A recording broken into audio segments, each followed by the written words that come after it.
Could you beat player S at 1-3 no limit? This is the question I want to ask you today.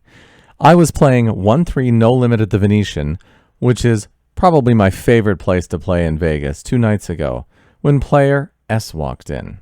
I'm going to describe to you exactly what player S did, and then I'm going to invite you to tell me what adjustments you would make to win the most money in this game.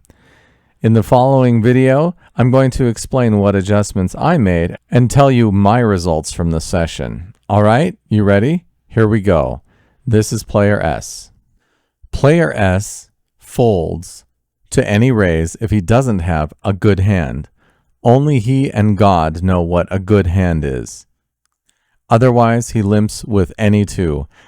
I saw him showdown with King 7 offsuit, Deuce 3 offsuit, any two cards.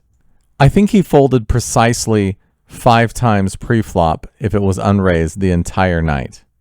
Once he gets to the flop, he calls any bet up to about $20, $25, depending, regardless of his cards. If we make it to the turn, he called almost any bet up to and including about $50.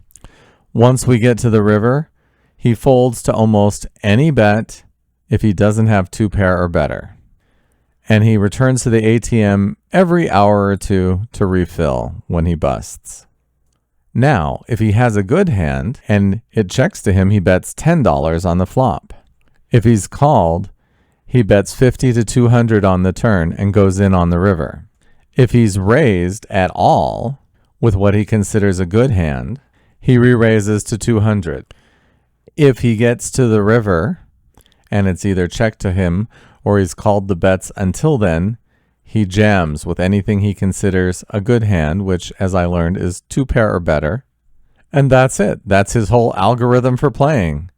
Based on that, how would you change your range because of how he's playing? How would you change your betting? Pre-flop, flop, turn, and river. I'm going to tell you about a $1,600 pot we played together. I'm going to talk about his first all-in against me and what happened. And I'm going to talk about my results for the session in the next video. But first, I want to hear your comments. Looking forward to your thoughts.